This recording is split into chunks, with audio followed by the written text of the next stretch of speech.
Okay, good evening, everybody. We're going to get started as soon as they tell us we're online. We've got a full agenda today, so we're going to move very rapidly. We're going to make a few changes to our agenda, but I'll share that once I'm told we are online. Let me know when we're good to go.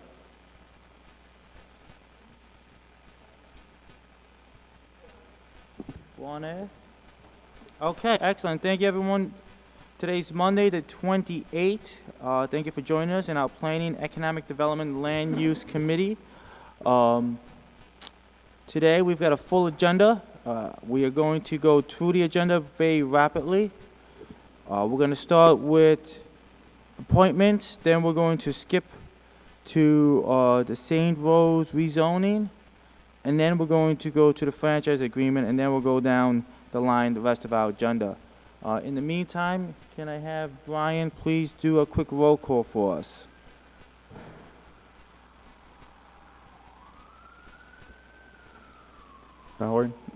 Ballard, Here.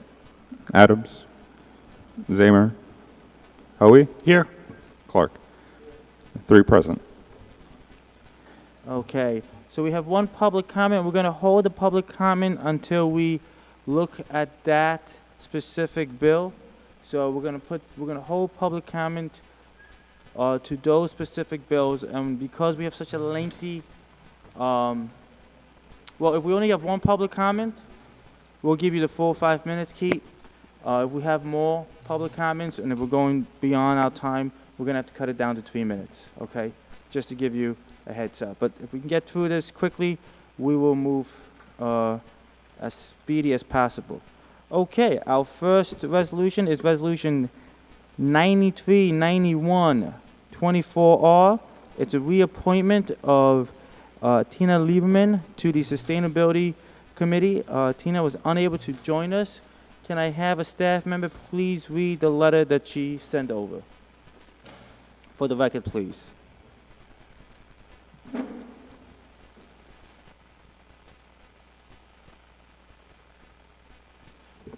For the record, we have Councilmember Zamer, who's on a committee member, joining us, as well as Councilmember Anani and Councilmember Keegan.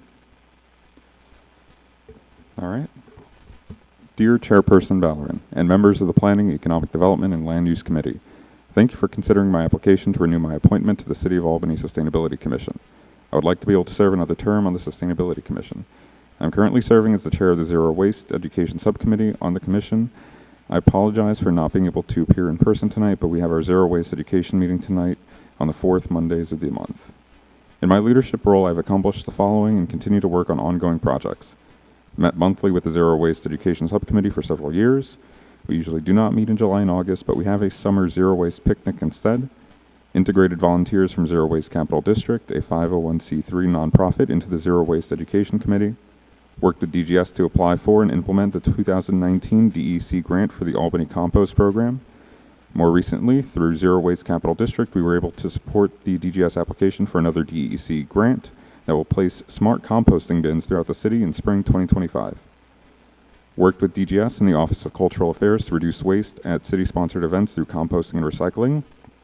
We added the recycling of used cooking oil at Tulip Fest 2024. We are currently working on a survey to send to all food vendors with an eye toward reducing the amount of single-use plastics allowed at events. This would be a giant step forward. Maintained a zero waste information booth at Tulip Fest and Jazz Fest, as well as other local area events where volunteers provide information on the Albany Compost Program, the Albany Sustainability Commission, and other city sustainability projects. Serve as a resource to the city for waste reduction practices and plans, and also for what other communities are doing to reduce waste.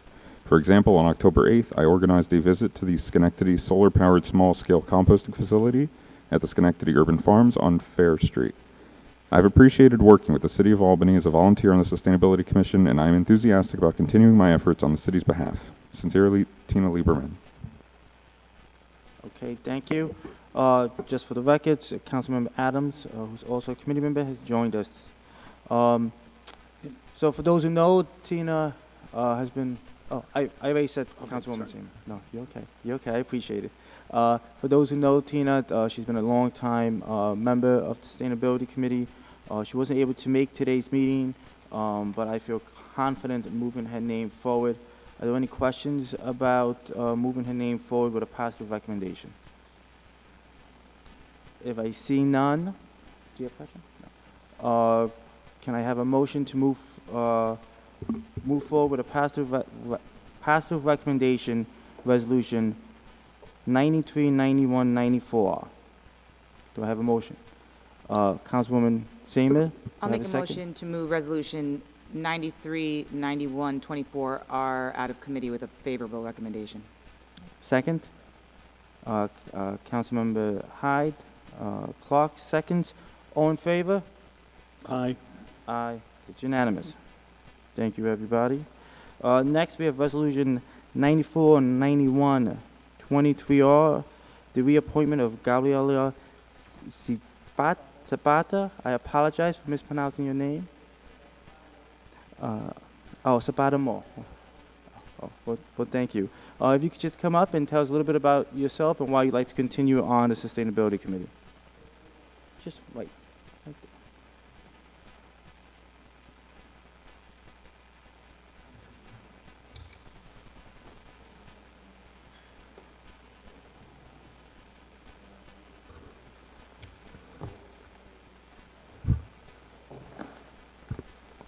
Good afternoon, everyone. My name is Gabriela Sabata Mora.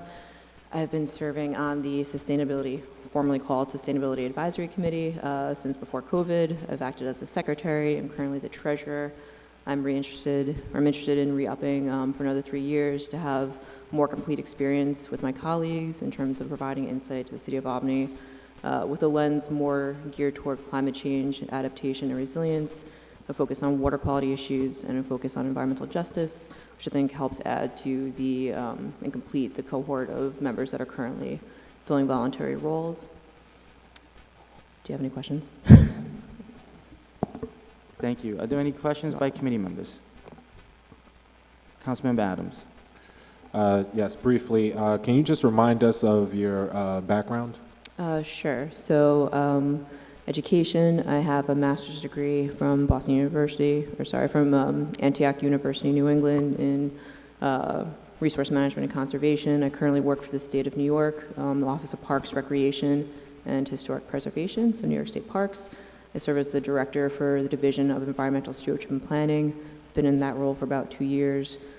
Previous to that, I was in several different roles with the agency, as well as doing a short period, about 1.5 years at the governor's office during COVID, working with the Energy and Environment Chamber team. And with the work that you've been doing thus far, have you noticed or identified anything that you think for the council we could assist better with, or provide any additional resources to you and your team? In relation to the Sustainability Advisory Committee, I think we've been working really closely with the Sustainability Office for the city, Jason West and his team.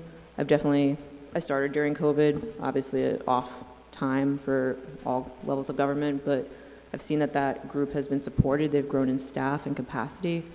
I think the work that they're doing now, focusing on energy, with a lens also to food waste, are the critical issues to address. I'm hoping to help continue to expand that conversation more broadly to the resilience and adaptation piece, extreme heat, storm issues, and environmental justice.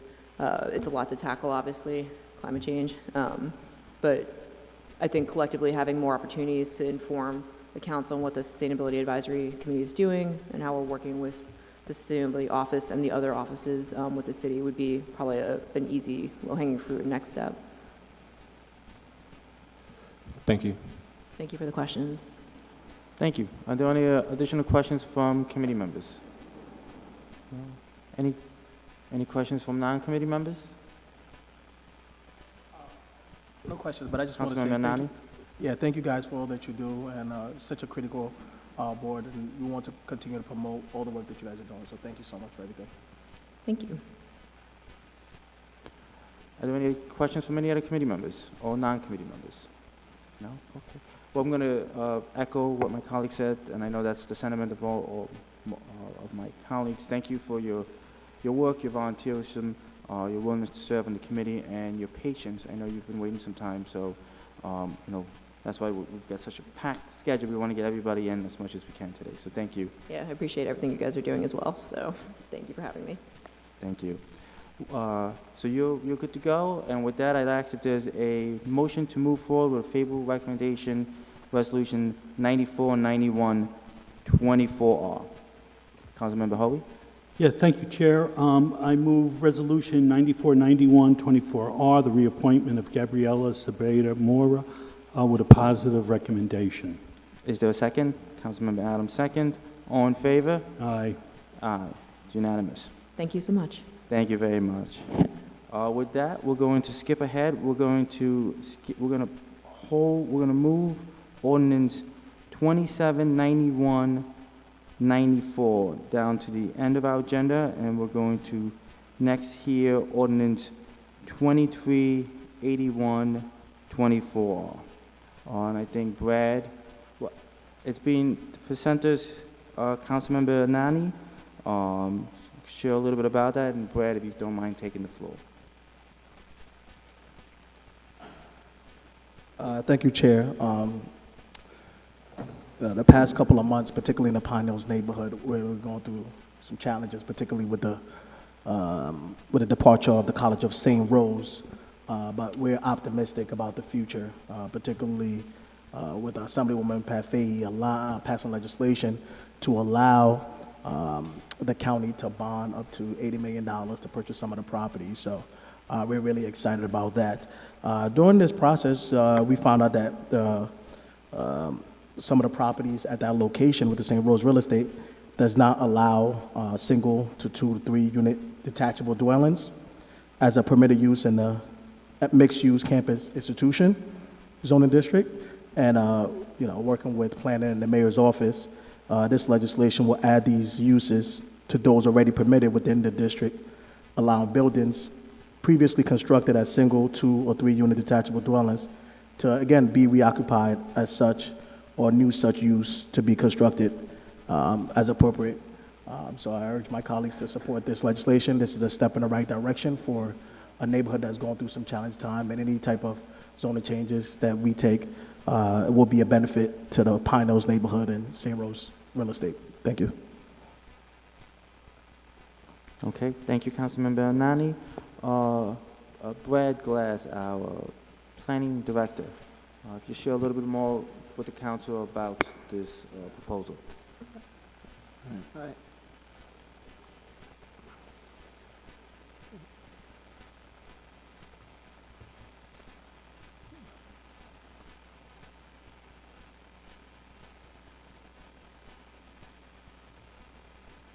All right, I'll just give a brief overview while Brian's setting this up. Here we go. So really what this does is it adds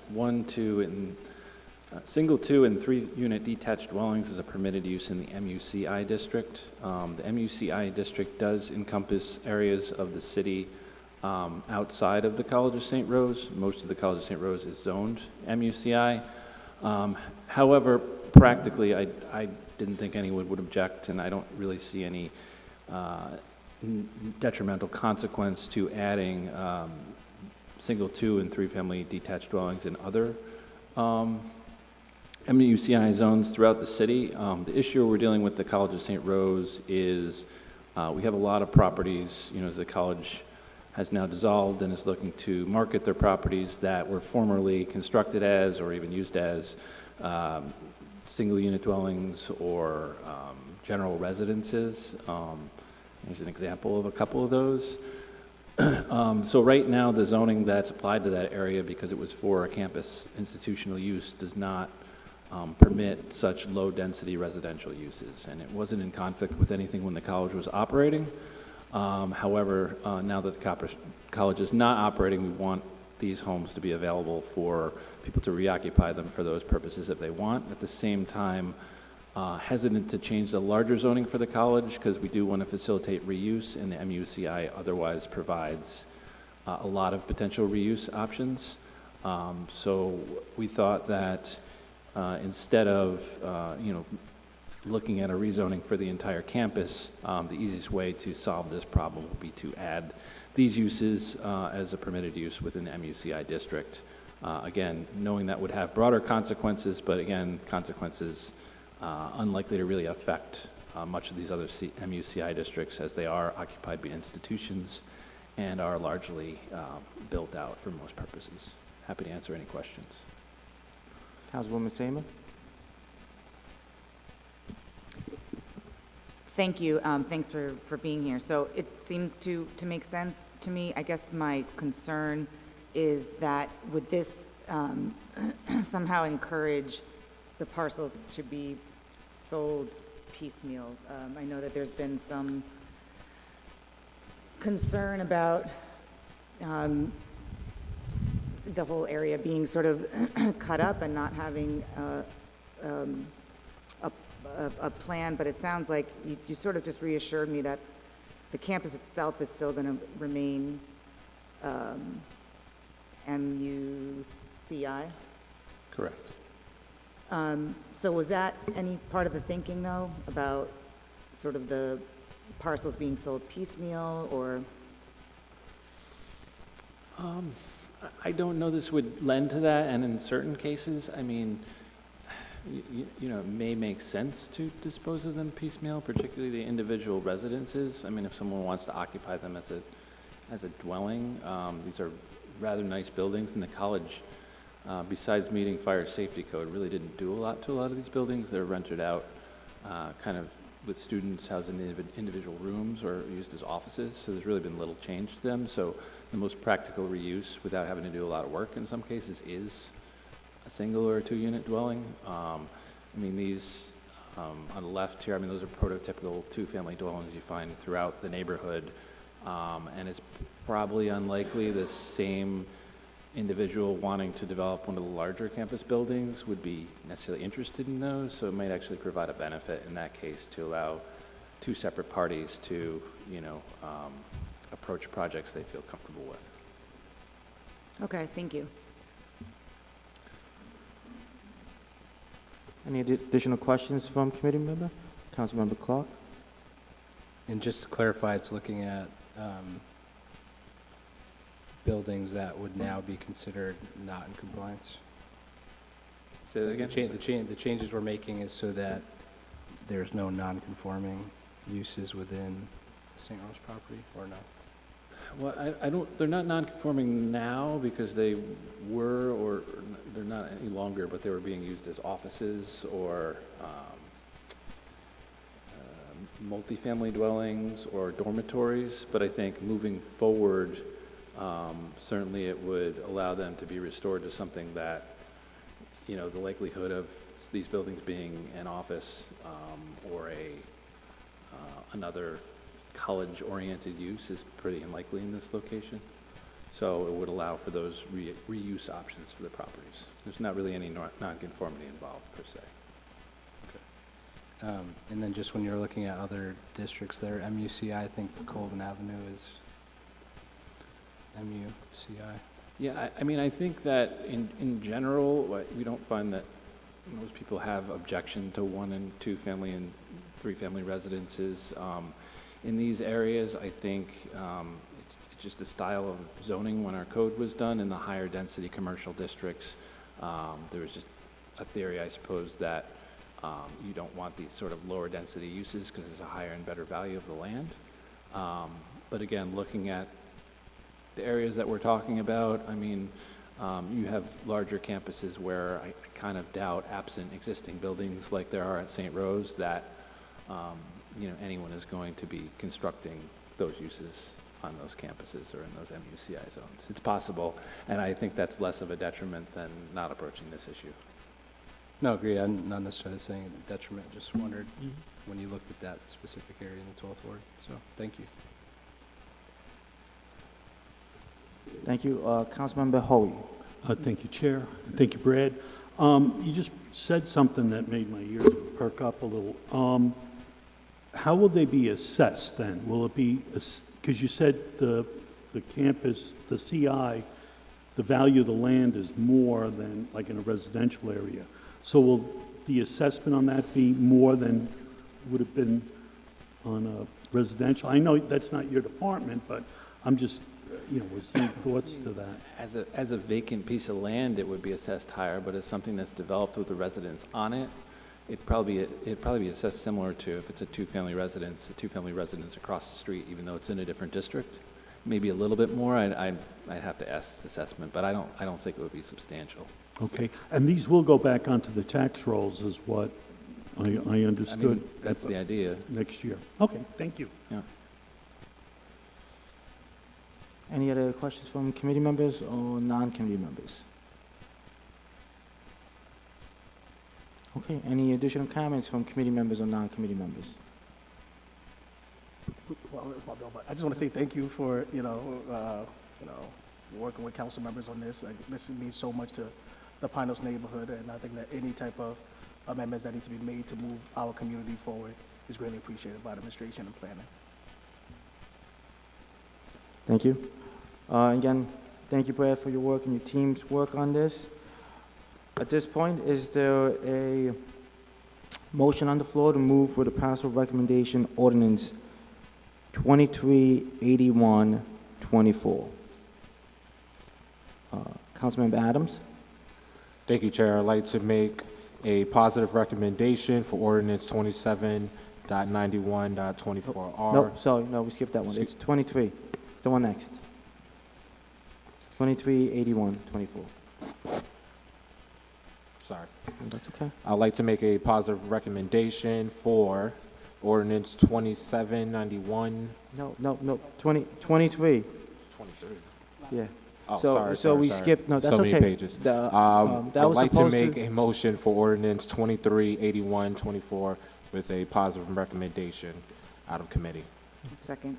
Seconded by Councilmember Zamer. All in favor? Aye. Aye. Aye. Excellent. Any opposed? Okay, passed with unanimous consent. Thank you very much, Brad. I know we've got one more for you that's coming up at the end of our meeting. Again, we've moved ordinance 2791-94 to the bottom of our agenda. Next on our agenda, we have resolution 102-92-24R, the franchise agreement. At this point, we're going to take public comment on this topic. We have one person at this point. So, Keith, we're going to give you the full 5 minutes.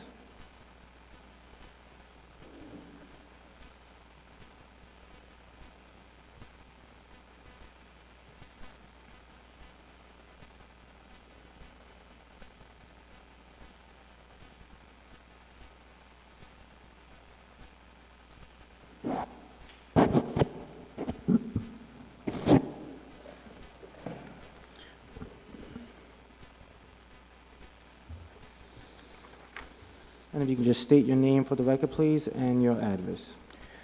That is in my paperwork.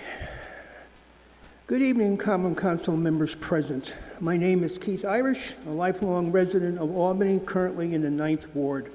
I'm here tonight to comment on Resolution 102.92.24, the new agreement with Spectrum Cable. I have attempted to read the draft version, as I am not a lawyer, tried to understand most of it, which is probably more than you have or even the average resident subscriber. I know it's a vast improvement over the current one that was approved during Mayor Jennings' time, but I did notice a few items that were not clear or missing and must be included. I will attempt to highlight what I found in outline form, as details take much longer to advise you of during comments. Section 1, Item 1.1, Sub D, as in David, states that all signals of domestic television broadcast stations are included. They are not all included from the over-the-air local channels. Many sub-channels are not carried currently. Section 4, Item 4.2.12, appears to have a major typo that is even highlighted in the text. Section 9, Item 9.6.1 and 9.6.4 references City of Albany buildings that would now be receiving no-cost cable services with additions and modifications allowed to the list included in Exhibit C, as in Charlie. That list is confusing, seems to have some invalid addresses, is missing some buildings, and includes ones that are not owned by the city and are not schools or libraries. I don't know if this is the correct location in the agreement, but there is no mention of how many drops would be in the PEG production studio for monitoring the community media channels and a general use one. Section 13, Public Education and Government Access. Item 13.2 refers to finally making the channels available to all residents in high definition, but it only says for one channel and when requested by Albany. This must be for all the community media channels and from day one of the new agreement. Spectrum should also be paying for all needed cabling upgrades, such as fiber optic cable to and from the location within Albany where the head end would be located, which probably would be in the production studio. There was also mention of a one-time PEG capital grant of only $105,000.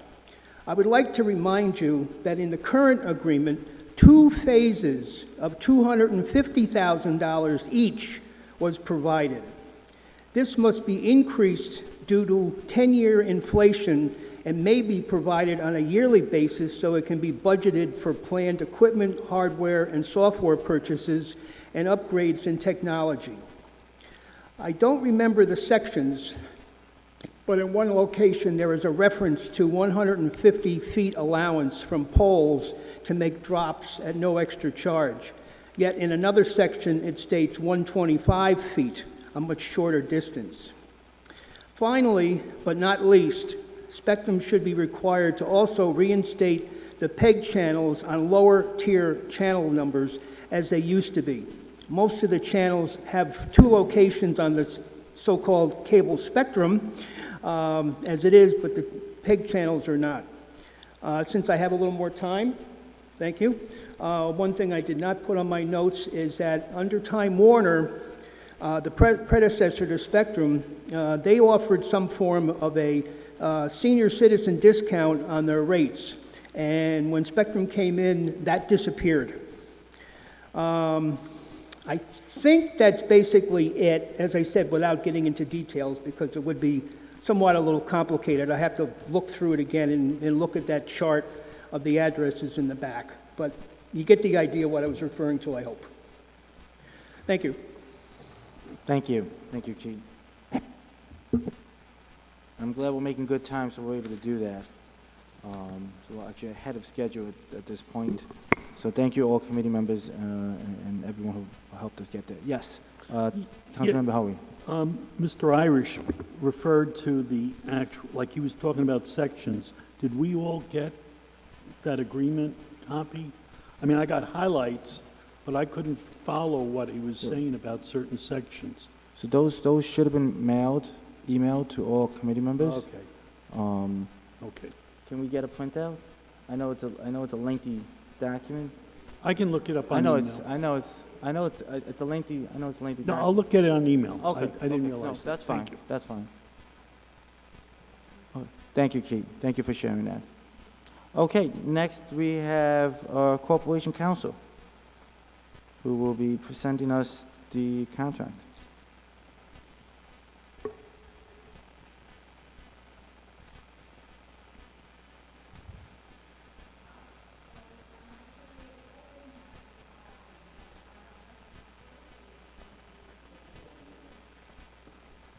The mic.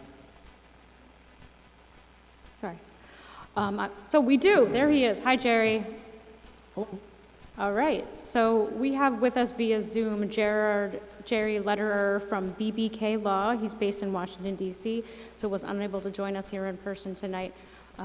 But Jerry's been great throughout this process. He actually handles these types of negotiations with Charter nationwide, is very experienced, and he can do a much better job answering your questions about this stuff than I can. So we figured we'd bring him in directly to give us a little overview of what was negotiated and what are the changes. He has a short PowerPoint presentation that he's going to go over really quick so that you get the basics, and then he's here to answer any questions. So, Jerry, thanks for being here. I think we can hear you. Hello? Okay, can you hear me Great. okay? Yes, we can. Terrific, terrific. Well, first of all, I'd like to thank Mr. Irish for his close reading, and if he found a typo, please point it out to us, because we'd like to fix that. I'd also like to thank him for his introductory statement that it is a vast improvement. I simply negotiated it. The mayor and the city council and our city attorney really led. So any vast improvement credit is really to them. I'll try to address his points as we go through. I did want to point out that the city of Albany hasn't gotten any PEG support since the year 2020. We're 4 years in. The way that we came up with the number $105,000 was what was identified as necessary to upgrade our equipment to be able to bring at least HD to one channel. But I'm getting ahead of myself. Let me walk you through this PowerPoint. Again, what we're suggesting for you to consider is, one, that this is a non-exclusive franchise. We continue to be open to other providers such as FiOS to come in and provide a competitive choice for the citizens, the residents of Albany, and we hope that will happen. We preserve that right in only granting a non-exclusive franchise. It is for a 10-year term. Increasingly, the longer the term, the better it is from a local government standpoint, because as we see technology moving along, we're finding an awful lot of pressure for companies to try to get out of a franchise. There are efforts that Spectrum is making around the country that they did not ask for in Albany, and you know, I give them a black eye where they deserve a black eye, but I also want to give them praise for when they did in fact treat Albany a bit better than they're aggressively trying to treat some other communities. Our goal was to preserve all existing benefits and improve where we could. Now, Mr. Irish points out that the PEG support is different. We're going to talk about that in a few seconds. We do preserve all 3 PEG channels, and we are able as the city to convert one of those to HD upon request. It would be nice to be able to do all 3, but the amount of money it would cost to increase, money it would cost to provide production capability to do HD is not really present. What the needs assessment that was given to us by the community said that we wanted to start with 1. It doesn't say we can't go beyond that in the future. With respect to what Mr. Irish said about the backhaul, that is the connection from the PEG center to the head end of the cable operator, that is addressed in the franchise agreement with, in fact, the cable operator assuming all the cost of making sure that that infrastructure is in place. And the infrastructure that is in place, we have been guaranteed can support HD. So Mr. Irish, I think, is exactly correct that we want to make sure that we were preserved or protected on that. We, in fact, did do that. And then the one thing that happened, which kind of took this a bit of a long time for us to be able to complete, was that the FCC had changed the rule. I call it here the 621 order. But what that order said was that any in-kind benefit that the city of Albany received from Charter Spectrum, they could assess a market value to and charge us back for that service against our franchise fee. Very proud to say that my firm challenged that order in the Sixth Circuit. We were successful in having it overturned to the point that, yes, Charter can continue to charge us for benefits that are in-kind benefits or franchise obligations, but they can only charge us their incremental cost in doing that. And that's pretty significant difference between market value. For instance, they will continue to provide free drops to all the government buildings that are referenced in Exhibit C, as Mr. Irish mentioned. We'll do any cleanup, and we have flexibility to add and subtract buildings there, but they'll continue to now do that for free. Before, it didn't reference the 621 order. Now it does, so that we know that we've got those benefits for the term of the franchise, and there is not an offset. All right. All right. As I mentioned, they've been in holdover since 2020 when the existing franchise expired. I'm told that this is Resolution 1029224R, which would authorize this. Again, New York State is unique in that we adopt the franchise at the local level, but it doesn't become effective until the New York Public Service Commission approves it. I met with them last week, walked them through the terms. I don't foresee any issues whatsoever. Let's see if we can't do what Mr. Irish did and try to compare the two. And again, I thank him very much for his conclusion that it's a vast improvement. They're both 10 years. There's a significant difference in the franchise fee definition, right? We're allowed to obtain 5% of the gross revenue obtained by the cable operator for the provision of cable services. And what we did was we have all of that there, but we also do bring in additional language with respect to affiliates, and we possess the flexibility for any expansion of services. So we feel more comfortable that something new is not going to come out next year and we're going to be undercut in our ability to capture franchise fees. We're receiving $0 right now in PEG support. The company would provide $105,000 for capital needs. Again, the way that we came about this was the equipment that was required from the PEG community was provided to the city attorney's office. I took it out and got the pricing for what that equipment would cost. It came out to $105,000. We presented that to Charter, and they agreed that they in fact would do that.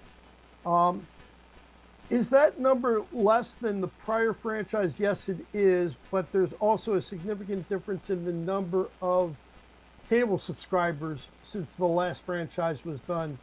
We've seen almost 50% loss in cable subscribers. It's important to understand as the council that when we charge those dollars for PEG support, it's not the company that's paying that. That is passed through to your constituents, to consumers. So that's why it's not always more that is better. What we did was we obtained from our cable community, our PEG community, what they needed in terms of equipment to be competitive. We priced that out.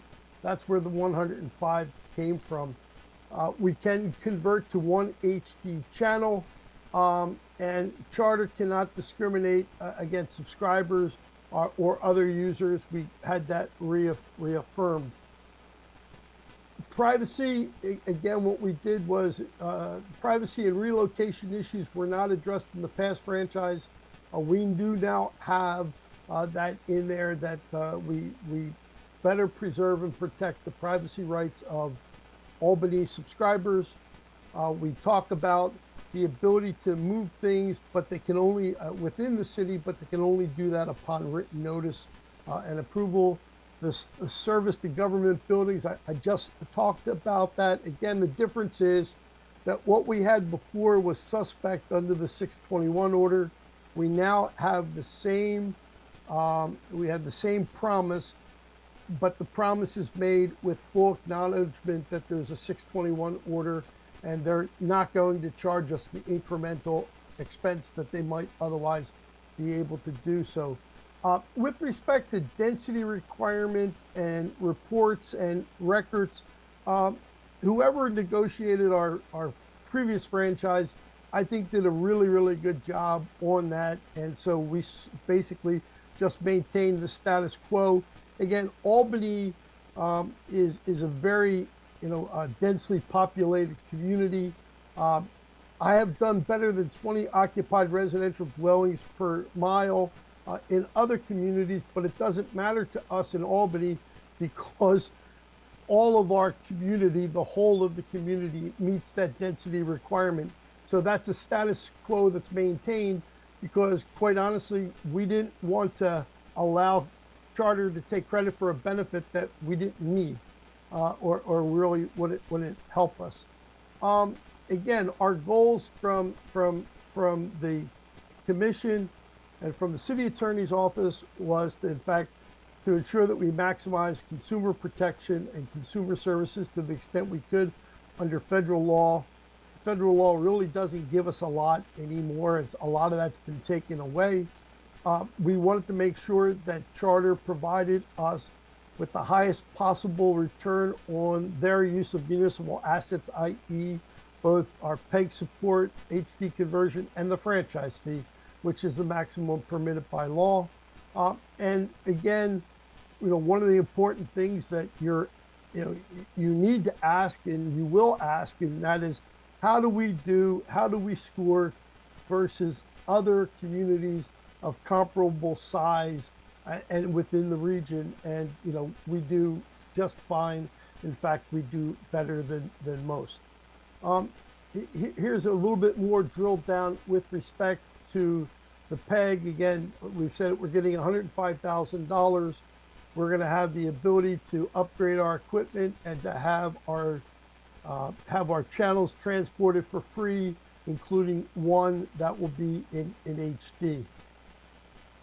I talked about this. This is the non-financial franchise obligations. Again, we're protected. We address the 621 order. We get what we need. There's one slide here that I wanted to add that's not in the slides deck that you were given, and that is because the first couple of times that we met with local leadership, they wanted to talk a great deal about affordable access to the internet, and the bad news on that was that we cannot address that in a cable franchise. The laws are very clear that all we can do is discuss cable services. But on behalf of a couple of other communities, I was active at the New York Public Service Commission. And in August, the New York Public Service Commission was able to rule based upon some merger approvals that they had granted that there will be a $15 per month service for a 50 megabit download, which is a pretty good service for the next 4 years with any New Yorker that qualifies otherwise for Social Security or the the free lunch program. So there was a huge interest in Albany that we address the ability of low-income families to be able to have access to broadband, especially as we were doing a lot of this negotiation in the height of the COVID climate. As I said, I was honest, people were disappointed because we couldn't do anything about that in the franchise, but we were able to assist some other communities, talk to the New York Public Service Commission, and try to enforce it against them as part of a merger condition. We did sort of the same thing in New Jersey.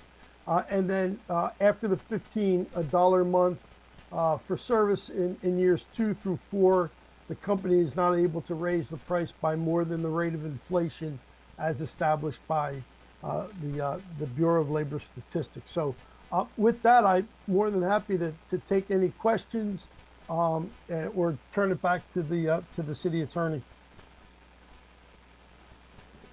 Thank you, Jerry. That was very helpful. Does anyone have any questions on any of the specifics? Councilmember Howie. Thank you, Chair. Thank you. The 105,000 that for the capital needs of direction of the city, is that over 10 years or is that 105,000? No, it's up front. I'm sorry, thank you. I apologize if I didn't make that clear. No, that's a lump sum up front. I'd have to look at the franchise. It's within a specific number of days of the effective date. And again, the effective date is not when you pass it, but when the New York Public Service Commission approves it. Okay, and again, because you said that you looked at the existing equipment that's over, it's probably around 10 years old, right? Right. And 105,000 is needed to bring it, make it up to date? Is that what I'm understanding? Yes, sir. I should clarify. I didn't look at the equipment. The equipment list was provided to me by the PEG community. I then took that to an expert to price it out. And that's how we came up with the 105. We presented Charter with that list with the pricing. They confirmed that those were reasonable prices, and that's how we came up with that number. Okay. I do have some concerns because I'm a network engineer at the university, and, our switching gear and stuff like that we use for communications, the life is 3 to 5 years. So 10 years from now, even though if we update with the 105,000, are we going to be able to keep this equipment going 10 years from now? And that's one of my concerns. That's a legitimate concern, Councilman. Let's take your numbers and right, you said so in 3 years or so, equipment becomes dilapidated or becomes antiquated. Well, we haven't seen any new money in a time much longer than that, right? And so that's why we're looking for a lump sum up front to bring the equipment up and running. Could we have difficulties on the other end? Absolutely. I'm not here to tell you that 105 is going to cover it for forever, but it was a negotiation. I mean, that's what we get. I mean, some other communities take part of their franchise fee and use that to be supportive. But, it's a negotiation, and we did the best we could. Okay, and then while I got you, would it make sense not to go out 10 years, go out 5 years? But maybe the danger is that as less... That number will be cut. I'm sorry? I apologize, I interrupted you, Councilman. I think you instinctively already know the answer. We got up to 105 when we offered a 10-year deal. If we reduce that term, that number will come down. Okay, thank you so much. Oh, thank you. Questions from other committee members? Questions from non-committee members? Okay. I've got a couple of quick questions. Is it possible for Mr. Irish to get you a copy of the buildings that... I would, Mr. Chairman, thank you very much for that. We would welcome any, not just we, the negotiating team, but I think both Charter and the city would welcome any clarifications. And thank you very much for your question, because Mr. Irish noted that there were some buildings on the list that are not city-owned, and we know that because there are buildings in which we have agencies where we're a tenant, we're not the owner, and as a tenant, we're entitled to free service. So that's why there may be some that are on there, but sure, would we welcome Mr. Irish's review of that? Absolutely. Okay, so thank you. So I'm going to ask Mr. Irish if he'd be willing to send that list to Corporation Counsel, and then Perfect. Corporation Counsel can forward it to the lawyers. Also, is it possible for Mr. Irish as well to forward any misspellings that he found to Corporation Counsel? It's not only possible, it's begged. Yes, please. We would absolutely welcome that. And then my final question is, so the HD one channel, it says as requested. That's correct. Do we have an idea of when we're going to request that? Do we have? About 10 minutes after we get the official signature from the PSC that we're approved. So it will be on day one that we make the request. That would be like leaving money on the table. In this case, it's not money, it's bandwidth. Yes, we've already got in the files a draft request, saying that, pursuant to the franchise recently and effective date, we're hereby putting you on notice that we want HD and we have to identify the channel. Yes, sir, absolutely. Okay, thank you. So on day one, we will be requesting the HD channel. Thank you. Just wanna make that- Absolutely. Do I Now, need- there's a little bit, there's a little bit of a transition time, but we'll be requesting it immediately. They don't actually have to turn it on the next day. They have a little bit of time under the franchise, but it's not much. Okay, thank you. With that, are there any other questions from committee members? Councilmember Adams.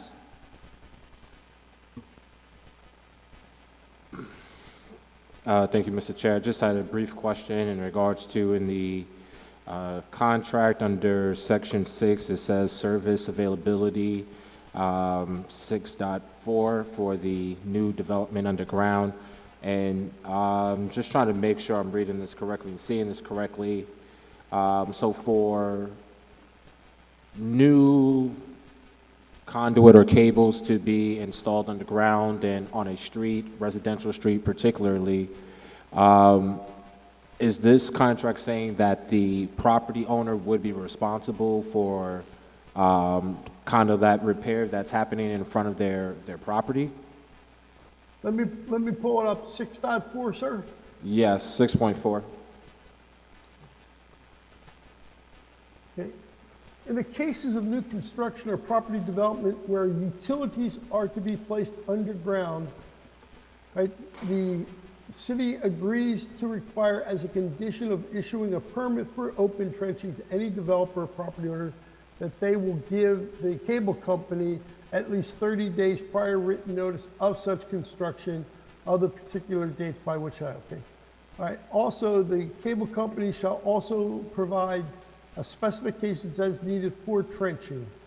Okay, but it's at grantee's expense. So yeah. So again, the grantee here is the cable company. It's not the resident, right? So instead of I'll just say cable company, or I'll say charter. Charter shall also provide specifications as needed for the trenching.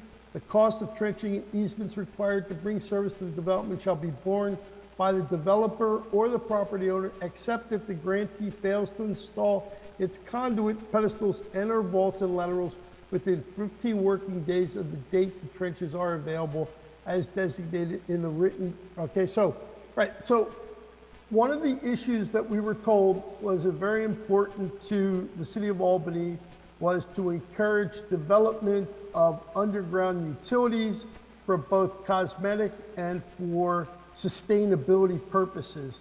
And the way that this works is that if the developer coordinates with the provider, then the developer or the costs are going to be moved in that way. If they do cooperate and the cable company doesn't act in accordance, then it's going to be on the cable company to pick up the expenses.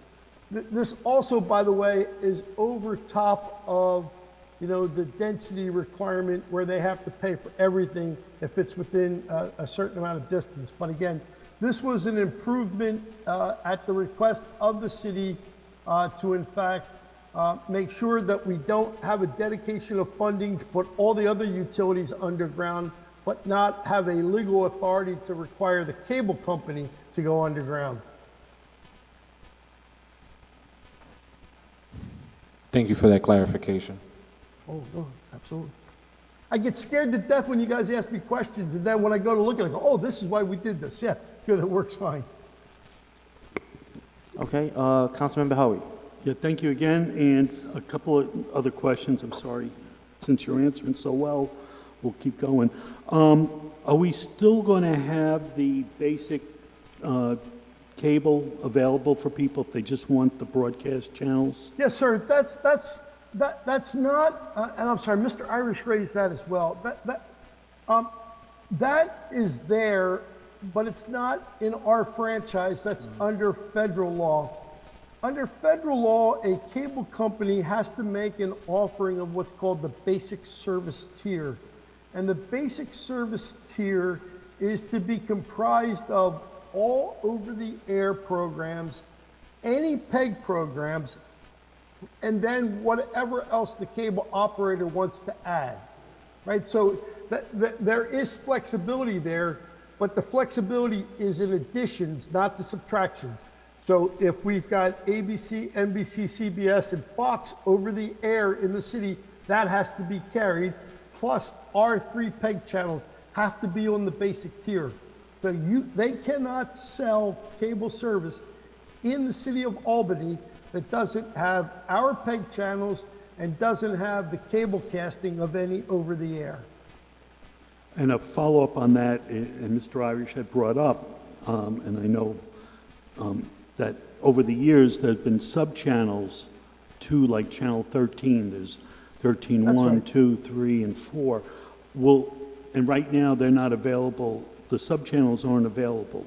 Will that be something that will be addressed? If it's addressed, it's got to be addressed in federal law. We're not allowed in a cable franchise to require certain programming other than our PEG and enforcement of the federal law with respect to the basic tier. I must tell you that in most communities, the sort of the fact that we almost have 3 channels for every one old analog channel, right? Now that we've gone digital, right? You know, 13 being the PBS station. Most of those other stations are carried, but they're not carried on the basic tier.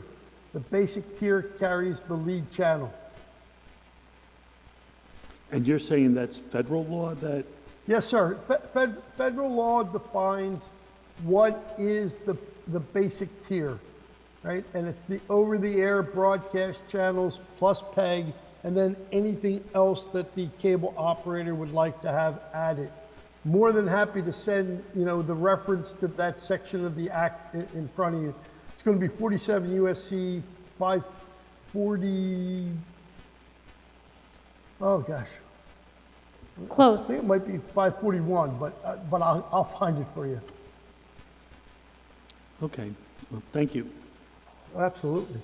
And again, Mr. Irish is raising brilliant points, and we're lucky to have a constituent in Albany that has such knowledge.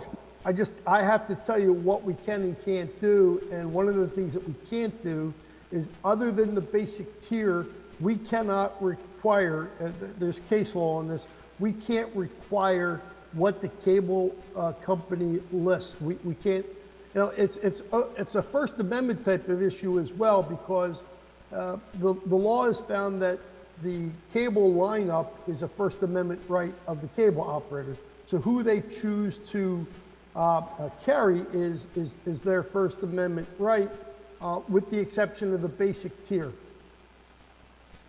Well, you know, I was finished, but I just got to answer back to you that, you know, economically, it doesn't make sense to me that the cable company they're losing customers, is what we're hearing. That's why the fee is down to 105,000. Right.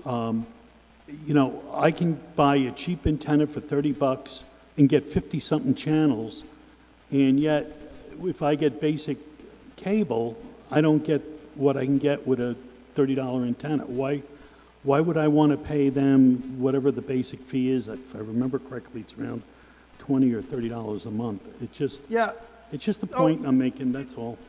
Again,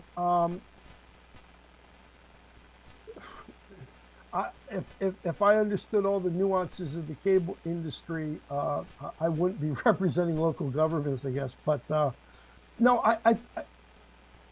the biggest misnomer of all, Councilman, and again, I don't mean this to be critical of you, but they're not losing customers; they're just shifting customers, right? They all those folks that aren't quote unquote taking cable service anymore are taking the broadband service and taking numerous streaming services. And why should I give away on my basic tier for inexpensive amounts something that I could charge a little bit more for? And you know, you're right with respect to what people can get over the air, and I think it's a legitimate question. But whether it makes financial sense, whether it makes business sense, is really an important consideration. But from the city of Albany standpoint, the question is, what can we require legally, right? And what we can require legally is enforcement and compliance with federal law and the basic tier, and we can't go beyond that. Thank you. Yes, sir. Thank you. Any other committee members, any other non-committee members, questions? Okay. At this point, there's no further questions, can I get a passive recommendation, a motion for a passive recommendation for ordinance 238124? No, wait, no, I messed up. I apologize. That's on me. Resolution 1029224R. I'd like to make a motion to move resolution 102-9224R out with a favorable recommendation. Second by Clark. All in favor? Aye. It's unanimous. Thank you, and thank you, Jerry, for being here with us and answering all of the council's questions. Appreciate you, and you've been great through this process, so thank you. Thank you. Bye-bye, everyone. Good night. Thank you. Good night. Okay, our job is not done yet at the committee members. We still have one more ordinance. We have ordinance 279134, and it's from Councilmember Anani. Yeah, thank you, Chair. This ordinance, the past couple of years, particularly in the city of Albany, all across our country, we are in the middle of a housing crisis. And this council has really led, particularly when it comes to making sure that we have protections for tenants, but also some incentives. We've passed good cause eviction, we've passed inclusionary zoning, we've passed some form of right to counsel here. And we want to continue that streak, but also to help developers, for those who decide to increase affordable housing in their projects. This ordinance seeks to increase the number of potential beneficiaries of the USDO Affordable Housing Incentive by removing certain restrictions to its use and reducing the number of required off-street parking. This will allow smaller scale developers to provide smaller scale affordable housing in a greater number of areas in our city. So as it relates to that legislation, we're going to reducing the incentive to make it a benefit, particularly for individuals who have the minimum of off-street parking, which is required by law, shall be reduced by, it used to be 20%, we're cutting off to 100%. And also, those who decide to take this incentive may have their project may increase to the maximum height of any principal or part of the principal building, potentially a one-story. Another amendment that we're making to this ordinance is accessory dwelling units to be added on. This is a great way, particularly in the past couple of years of being in the housing crisis, to encourage individuals who decide to go this route. This is a great way to ensure that, particularly when you think about older relatives, right, that want to stay there near their caretakers while maintaining their independence. I believe that is a great way for young adults to stay at their home, particularly those who have to make a decision whether to go to college or even to stay home and having to, take care of their, having to shell out thousands of dollars, particularly for fees or rent, whatever the case may be. I believe that this is a common sense approach to allow families more flexibility on how to use their home. And again, this legislation goes towards single homes, and it has to be, there are some other requirements as well. It has to be owner occupied, and the list goes on. Thank you. Okay, and at this point, I'll let the planning department give us a presentation. Thank you.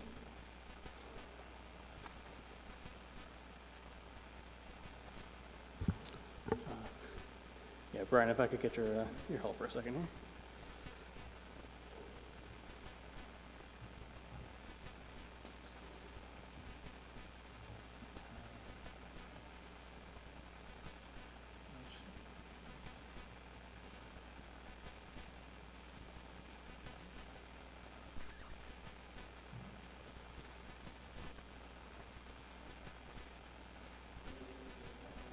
to get this figured out. Again, we are dealing with a housing crisis, and while this is not the sole solution, allowing people to add accessory dwellings to their existing houses is a helpful tool for families trying to cope with it. And we as a city shouldn't stand in the way, so thank you. All right, thank you.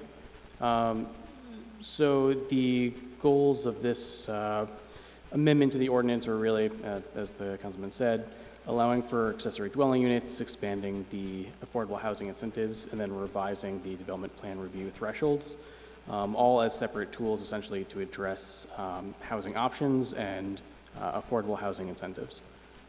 So in reference to accessory dwelling units, these are a couple of examples of what an accessory dwelling unit would look like. Since 2017 and to today, the USDO has defined and listed ADUs as an accessory use, but it currently states that no accessory dwelling unit shall be allowed until stated otherwise. When we are talking about accessory dwelling units, the USDO currently has a definition that we are not looking to change, but it would include the types of ADUs you see on the screen here, so detached structures, accessory dwelling units that are attached or within the primary structure itself, or conversions of a garage or a second story to a garage to serve as that accessory dwelling unit. So here we would propose that accessory dwelling units be allowed as accessory in all of the residential and mixed-use zoning districts. Currently, it's listed in the permitted use table, but it does not specify. It is left blank as it's not currently permitted. So we would have ADUs as allowed as accessory to single unit detached dwellings, provided that they meet certain standards. Some examples of the standards that we've drafted up would be that no more than one ADU would be allowed per lot. We'd limit the size of them to 800 square feet. There'd be limits on height, setbacks, and lot coverage, and the primary accessory unit to be owner occupied. In examining different parts of the city and the zoning districts throughout the city, we see that approximately 20% of all the land is zoned as R1L or R1M. So these are the lowest intensity zoning districts for residential that would not allow more than one dwelling unit. Given that the majority of the land in these districts are already built out, the ability to create new housing options in a large percentage or large portion of the city, again about 20%, isn't really possible. By utilizing ADUs, we are able to provide an additional housing option in circumstances where they're able to meet those standards, so that we can utilize other areas of the city to incentivize different housing options. This also is incentivized by the state. So New York State has a real property tax law 421P2. This provides tax exemptions for residential properties that add an accessory dwelling unit. That can be a detached, can be an interior accessory dwelling unit, or it can be an expansion or an addition onto an existing primary structure. In order to implement this exemption, though, the Common Council would have to pass a local law that essentially sets a benefit district to be, in order for one to be eligible under this program. In terms of the law itself and the New York State budget, so this law was added in 2024 under the budget, but in prior years, there's been support from the governor's office as well as the HCR in terms of programs that currently exist for accessory dwelling units +1 program. So we just see that there's support, on the state level that's trying to incentivize the addition of accessory dwelling units to really provide more housing options. Moving on to some of the affordable housing incentives themselves. So the USDO provides incentive for new developments to encourage the creation of affordable housing. This currently includes a building height bonus of 1 story and a reduction of the allowable parking by 20%. Unfortunately, as of today, there haven't been any developments that have utilized these standards, so we're looking to make changes so that they can be more lucrative and more enticing to developers. So for height bonuses, currently there's provision within the code that properties within 100 feet of a residential district other than the RM are ineligible for a height bonus. When we look at how many properties and what districts that 100-foot buffer would kind of rule out, we can see on the right-hand side here that there's various districts such as the MUFC and NC that the majority of the parcels that fall in those zoning districts would be ineligible for a height bonus because of their proximity to residential districts. So for example, the MUFC, 99% of the properties that fall within that zoning district would be ineligible. So you can kind of see as you go down the list from the various zoning districts, even the ones that are less intensive and the ones that are more intensive, a lot of the properties would be ruled out in this case. In terms of the unit bonuses, or increasing the maximum, right now would allow for an increase of 20%, or proposing rather, an increase in 20% of the number of units for any building with 3 or more dwelling units. On the right-hand side is just an example of what that would mean. So if you had a building that was allowed a maximum of 3 units, if you were to utilize this incentive, you'd be allowed to have 4, and so on. So as we go further down, the incentives can become more enticing to developers to include those number of units. The unit incentive, or adding an additional unit, would only impact 4 zoning districts. Most of the zoning districts right now, specifically like the mixed use and some of the higher intensity commercial zoning districts would not be impacted, as there's no cap on the number of units. So this would be enticing for some of these smaller scale development or providing housing options in areas that typically aren't able to take advantage of them. One of the other housing incentives here, affordable housing incentives, was the parking reduction. Currently, the code allows for a 20% reduction. The proposal before us was for a 100% reduction in the number of parking spaces if 20% of the units are made affordable. We just note that this kind of incentives moves towards a more market-based approach here, where we're trying to align the housing development and the actual parking needs they have. From projects that we see, typically, if it's clear that the project itself is going to be unviable without parking, the developer is going to include parking to meet the needs or the demands of the tenants that they foresee. In certain areas of the city, they're already taking advantage of other reductions, but this would just further reduce the amount of parking that's required. Would you just note on the right-hand side that there's various studies showing the cost of parking, and it varies by the type of parking, whether that's a surface parking spot, a garage parking spot, underground, and so on. It can vary in scale and based on the city, but there is almost always a cost for that parking spot, usually passed on to the renter. In fact, one study found that there's an average of a 12.5% increase in the rent that a tenant pays for the associated parking space that's required.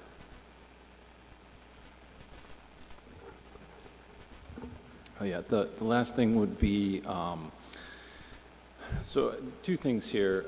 We noticed, looking at development plan standards, we didn't notice, I mean, we've known this for a while, and it actually was a carryover from a prior code, but for whatever reason, there's a higher threshold for whether you have to go before a board for residential than commercial. So currently commercial projects or industrial projects under 10,000 square feet are a minor development plan review. So that would be a staff review as opposed to something that would go before the planning board.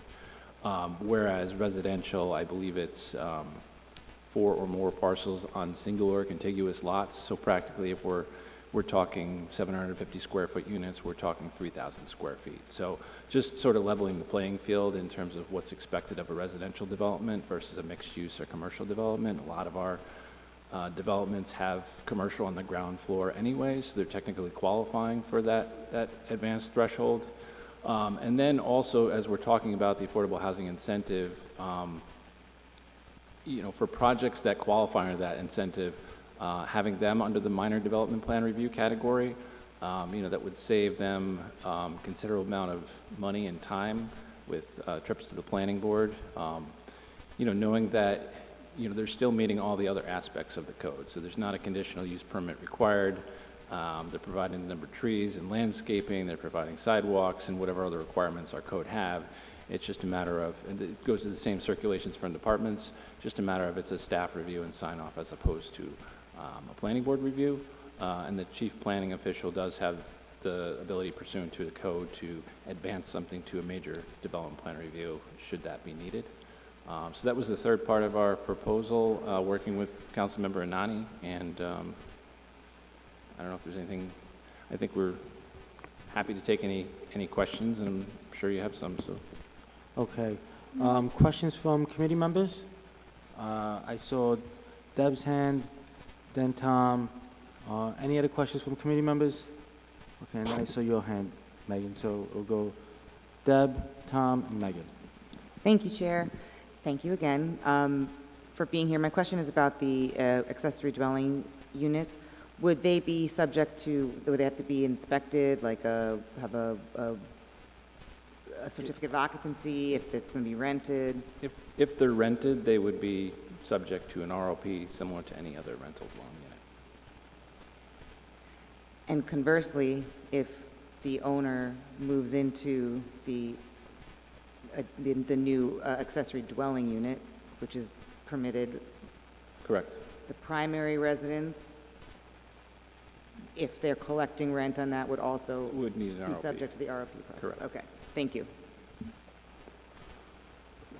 Yeah, thank you, Chair. Yeah, I'm kind of, this is like a bat to the head. I thought the accessory units, you're saying I have a piece of property, I could put up an accessory unit, and now I can rent it out, like it's I have a one-family home, now it's a two-family? Is that, Well, it's being allowed as an accessory use. So it's a single-family dwelling with an accessory dwelling unit as an accessory use. It's a 215 property tax code, so it's sort of in between a one-family and a two-family. and does that mean it has the plumbing and gas and electric all have to be run out to this unit? In some cases, it could be more affordable to construct because you already have a lot of the utilities there. It would be based on the individual situation, whether you have to run a separate line or if those could be. In some cases, an accessory dwelling unit's in the basement of the house or something to that effect too. So. And you set up of a garage also. Yep. So if I'm in, I have a neighbor and they decide to put up an accessory and, I bought this house because I thought this is the way the neighborhood was, and I have a bunch of people start putting up accessory units. What recourse do those people have? Any that if they, they wanted to buy in a certain neighborhood? I think the goal here is to advance the objective of creating more housing in a way that's most contextually appropriate. I don't know in some cases that you would even know that there's a unit above someone's garage. I think the original proposal had a proposal to add a story to a building, and not only I think that might not be as economical from a construction standpoint, but I think it would be intrusive from a character of the neighborhood perspective. So, I don't know what recourse you would have from that case. We would be effectively, allowing that with the caveat that we're still talking about owner-occupied dwellings. We're still talking about something that you really don't recognize as, not out of the character with the neighborhood. So if the owner, say the owner sells it, what happens if it's no longer owner-occupied, both pieces of property? They can't use the accessory dwelling. Effectively, we'd have to ensure that they can't get an ROP for that unit. Okay, so it would have to be governed then by ROP. Correct. You wouldn't just get a free 2-unit dwelling. You wouldn't be able to use that dwelling. And obviously, that's subject to some level of enforcement, but we'd have mechanisms to track that sort of thing. And oh, I had a, what would be the minimum lot size? I mean, could it be, if most of your backyard is now this accessory, does there still have to be certain? I mean, there are provisions, I don't think we listed them all, but in the proposal that there's a certain percentage of the rear yard that it can take up. I think it's 30%, and there are setbacks from I think the principal dwelling and the side yards, provided that it's a separate unit. Okay. And I've been working with Abby for quite a few months about coming up with a cottage court type of arrangement, which would be a little bit different because people would actually own it'd be like accessory units that size, 800 square feet or so. But it would be different that you wouldn't be renting it, that you would actually have ownership. But I still want to make sure that we're still looking at that. Absolutely. It's a little more complex to work out. I mean, again, this is something that we sort of already had drafted to a degree, and there's a lot of other communities that have explored this sort of thing. And but I mean, the cottage court is definitely something we're working on, and that would be akin to creating more affordable housing as well. So, but it's also ownership, where you're not just throwing money at somebody and making somebody else rich at your expense. With the parking, can we talk about that? I do have a lot of concerns. If a big development goes in, and let's just say 60 units, and the people that move in there will have to park on the street, is that what would happen, or would they not be able to have a car if they live in that apartment building?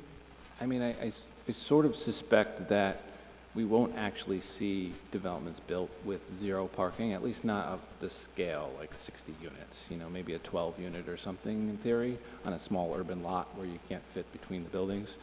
But yeah, I mean, typically, depending upon the level of rent that they're charging for the unit, in some cases, if they're charging a higher rent, they may want to provide parking. And so that's sort of a market dynamic that a lot of folks argue sort of works itself out in that respect, but certainly requiring parking for the affordable units is something that is sometimes unnecessary.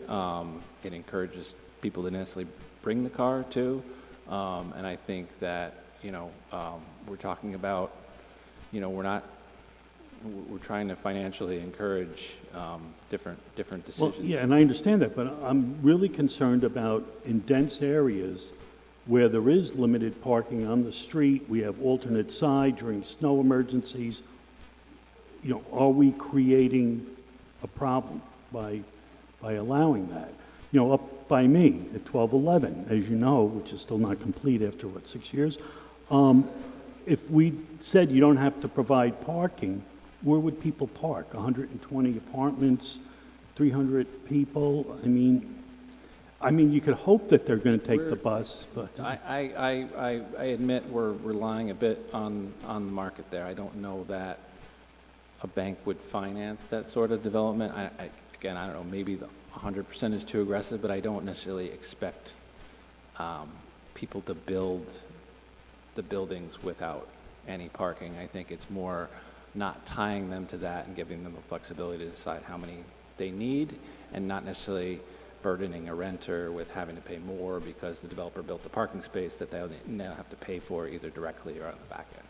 So yeah, it's a fair, I understand your concern. Can we do an incentive to them to put the parking? I'm concerned because, we say we don't expect a developer to do certain things, but we didn't expect a developer to build 1211 the way it's built right now. And I've learned my lesson, and I know to ask questions, that just because it's on paper, people will push to the ultimate edge if they have to, and then, I appreciate that, Tom. Yeah, if we push back, then they hit us with a lawsuit, so. There was a version that we considered that had the parking waived strictly for the affordable units. But again, we just thought in terms of creating an incentive that's going to have a financial impact, the 100% was the way to go. But Okay. Well, the $1 million question for you is, we're talking about accessory development, and you brought up the map and said there's no more space to build, but yet we want to attract, is the idea to have buildings tore down and rebuilt bigger, or? I mean, the problem is housing just across the board in a lot of circumstances is not economical to build right now. So we're needing to sort of think out the box, apart from paying people to build it, what can we do? So, you know, I think we just look at what we can do based upon our experience that might incentivize someone to do it. You know, with the accessory dwelling units, you know, really that's incentivized by the state providing the opt-in for this, for the tax abatement or the tax reduction. Okay, I understand. Okay. Tom, go ahead. If you don't mind, I'm gonna, if you can just hold your questions or write down whatever other additional questions you have. I want to make sure Megan gets an opportunity to get her questions in. If you don't mind. Sure, go ahead. Okay. Thank you. Thank you. I really didn't mind waiting for him to finish, but I will note, Tom, that in the meetings that I had with developers about the inclusionary zoning legislation that we did, one of the major things that we put on the table to make it affordable when they were crying that they couldn't do this and afford to do this was parking, and they said it was pointless for us to eliminate parking requirements from building from our building plans because the banks are going to require that they build the parking that they build anyway as a part of the mortgage, which I don't understand because in this area there's no ROI for that investment. It costs what, $30,000 per parking spot roughly in the capital region. Anyway, I do have a couple of questions, and perhaps Owusu, this might be for you. Did we consider at all one of the things that always sort of concerned me about the way that we did our code was actually the actual building height restrictions that we put in the first place, because we didn't seem to be encouraging dense development in terms of height on the small urban footprint that we have, and that original affordable housing incentive only really allowed you to go up 1 story. And to me, 4 stories is not that tall. Did we consider relaxing that building structure height any further to incentivize that, or is there a reason why we wouldn't?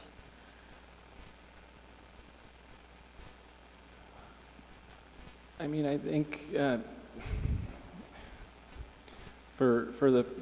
think what we're dealing with now is the higher you build, the more the cost goes up pretty significantly. So we're really not seeing too many people wanting to go beyond 4 or 5 stories in our market. So that's a part of why I think I would be hesitant to push the envelope on that sort of thing. And I say push the envelope because, you know, no doubt we've gotten a lot of concerns about height as well, and that may be a transition from a city that didn't see a lot of construction for a while, or, you know, some of it is a character of the neighborhood, changes the look and feel. So I think, you know, we're responding to that. We're trying to meet this delicate balance, and I think that coupled with the fact that we don't, I really can't say outside of a couple of areas that people would really go, you know, beyond the heights that we already allow. And then my second question for you kind of goes again back to the accessory dwelling units.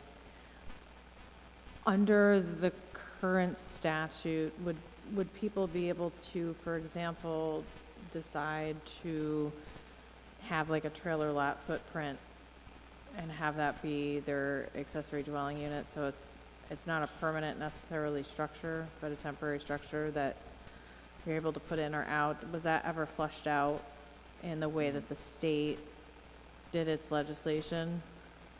I mean, I Do you don't understand the concept that I'm talking about? I mean, I believe our code currently prohibits mobile homes, so I would assume that would extend to this. Okay. But yeah, I mean, it's something we didn't think about for that current prohibition. Because, I mean, that may be one of the most affordable ways for people to bring in accessory dwelling units, provided the square footage of those mobile homes meet the footprint requirements that we have in the code. It does Yes. say it right here that mobile homes, trailers, are excluded. Yeah, so we have it as excluded. There's also provision in the USDO that it would exclude them. Currently, the New York State tax incentive would not be applicable to like a mobile home or a trailer. So the idea of it having to be a permanent or fixed structure. Okay, those are all my questions. Thank you.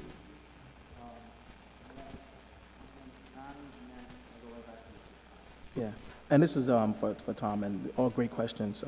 So with the density requirement that the city has already in place, if we, particularly when it comes to like dwelling units and the density, this will only apply to 15 units of development.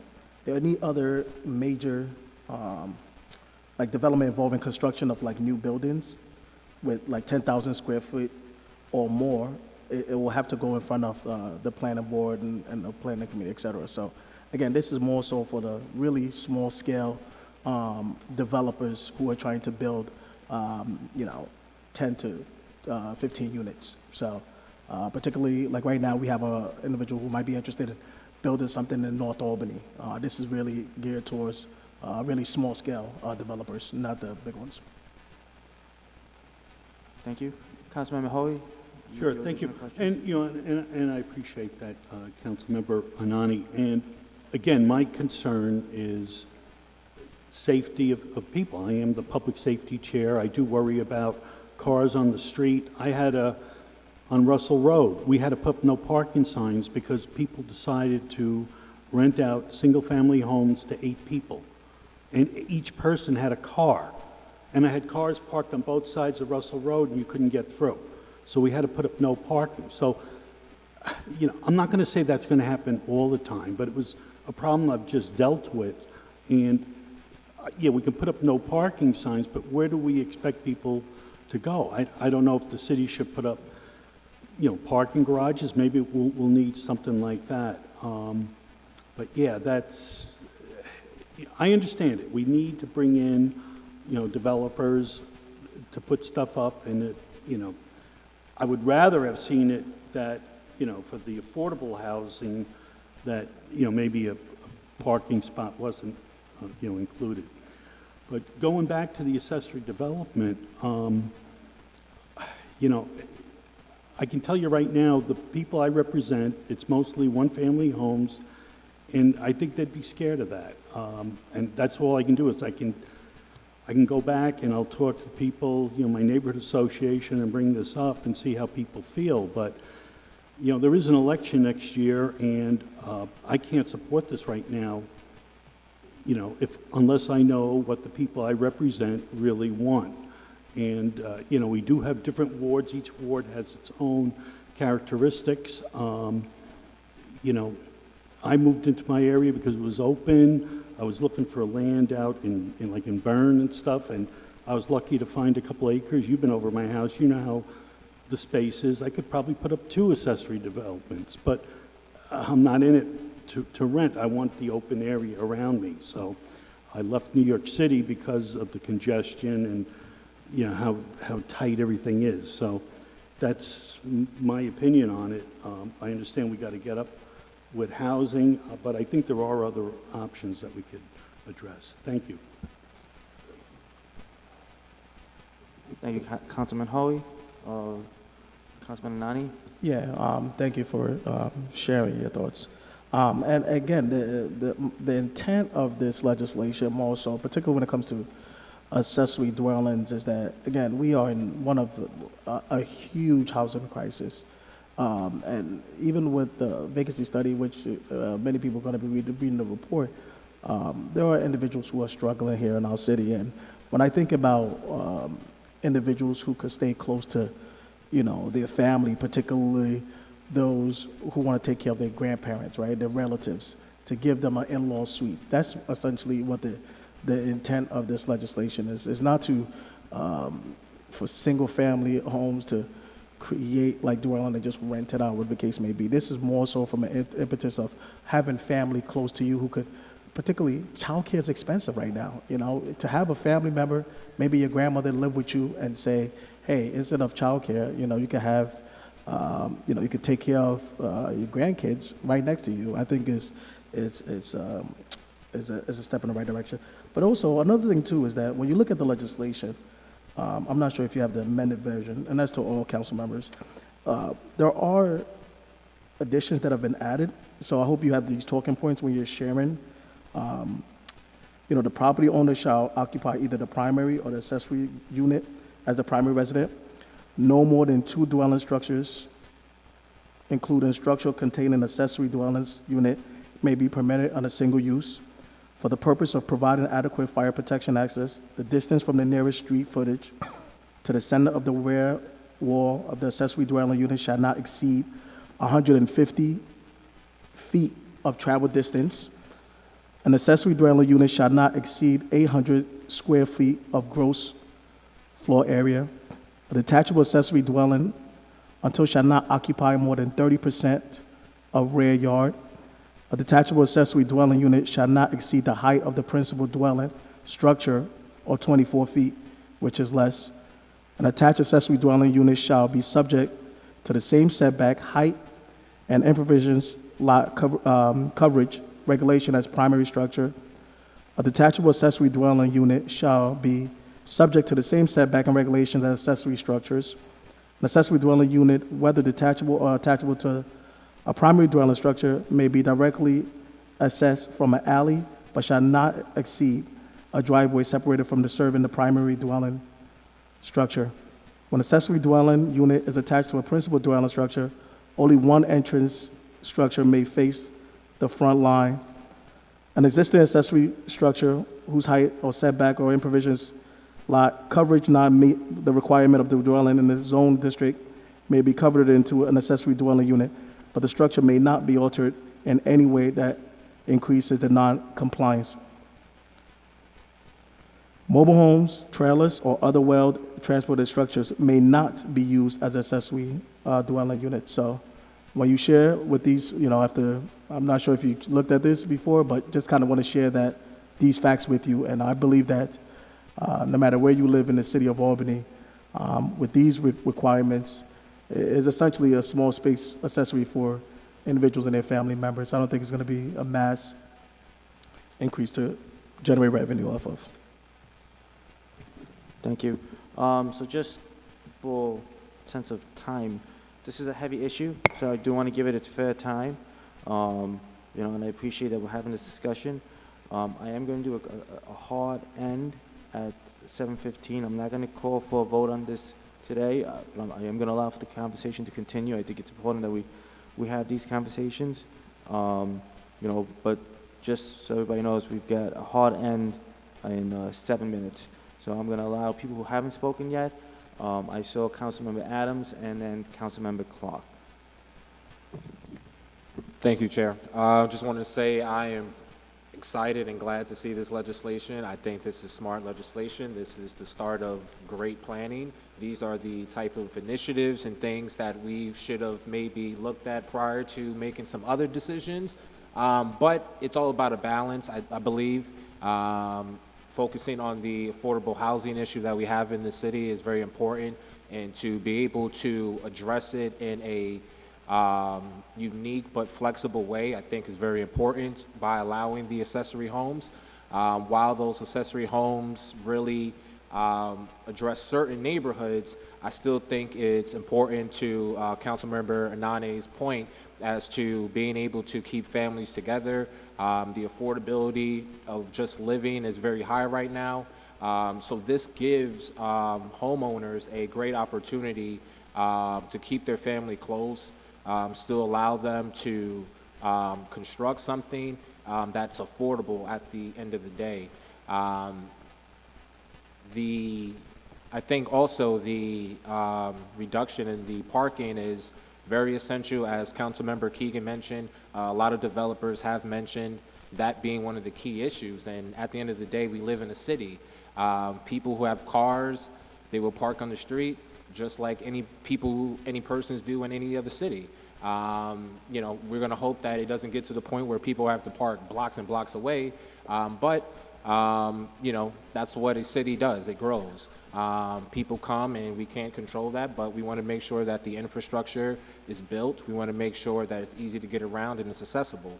I think one of the most important things that wasn't discussed was just the application process and being able to expedite the affordable housing applications and things as they come in. I think reducing some of those restrictions and redundancies in some of the applications is also very important to smaller developers to be able to address the housing issues that we have. And I'll leave it there, but I think that was a very great addition and smart thing to add in to expedite the process. And I'm hoping that these incentives get the results that we want to see in our city. So I'll leave it there. Thank you. Councilmember Clark. Thank you. Just a quick procedural question. Has this gone to Planning Commission for review yet? No, not as yet. Not yet. And I guess just my concern is that based on how lots are right now, I don't see this allowing a lot of new construction anyway, just with having to meet all the setback requirements and density requirements and everything else. It seems like the areas in which this could be utilized for new construction, probably not a lot. So I'm just trying to figure out what the actual impact is. But like when you look at, typically when you have this proposed, you kind of do a good job of saying, you know, here's the areas where we think the impact's going to be. So I'm just curious if you kind of looked at that. We can run some of those analyses. I don't share the same concern, but it could be misplaced regarding the ability to utilize most of the lots. Obviously, there are certain circumstances where it wouldn't qualify. You know, and again, I don't think it's anything where we're expecting an incredible number of these right away. I mean, it's a unique sort of allowance that I think gradually, you know, as they come through, we can sort them out. I mean, there are provisions from cities if someone needed to seek an area variance if their yard didn't meet the size. But I mean, that's a sound point, not having that in front of me. Again, I didn't share those concerns, but we'll take a look at it and see what we come up with. Yeah, not necessarily a knock on it. Just sounds like some of my colleagues are excited about it. I'm trying to figure out how it actually plays out. So. Yeah, I mean, there certainly have been other communities where they've allowed for ADUs, but they put so many restrictions that they practically weren't allowed. So I think that's something we need to be cautious of for sure.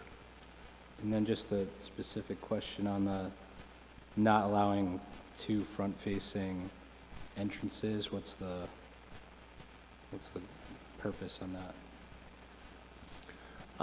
Again, I think it's to sort of maintain that character of the neighborhood, that there may be an additional unit here, but this is effectively, it's supposed to look and feel like a single-family residence because it's in a single-family neighborhood. Or in the case that the single-family residence is in a different zoning district, I mean, even the same. That was the idea behind that. Okay. Now, I'll probably have more comments, but I appreciate the objective here, so thank you. Okay, we've got 2 minutes left. Any other members want to make any comments? Tom? Thank you. And Councilman Anani, I don't have a problem with parents or, you know, grandchildren or anything living in the accessory unit, but when the parent dies and the house gets sold, it's going to stay a family and a half, I guess, or whatever that they were saying. And, you know, there is concerns on that. And I also have a question on, can the accessory unit be turned to a B&B? And we don't have any legislation right now about it. I know the governor's we're waiting on her to sign off on it, but we have a real problem in my neighborhood with B&Bs that, you know, there's no ropes being, according to Rick, in codes, there is no inspections or stuff like that. So I have a lot of concerns, and that's... I still don't know if we actually allow Airbnbs or not, so that's, you know, I assume if there's nothing explicitly in the language that prohibits them. That's something that we'd have to explore, but it'd probably be explored more through the legislation regulating the Airbnbs than this particular piece. But on your secondary comment, the in-law situations, we already do deal with that in a lot of cases. So I think it's, to some extent, allowing a legal path for those too. Because I mean, we do get contacted, this is an in-law unit, can I use it, can I rent it?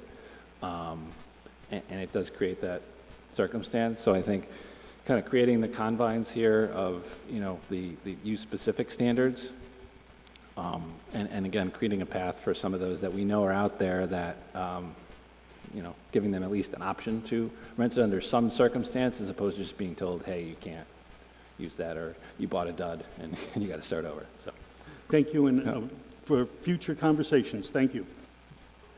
Thank you, everybody. We've now hit our 7:15 time frame, and I promised our members we were going to be out of here in that time frame. So, Motion to adjourn?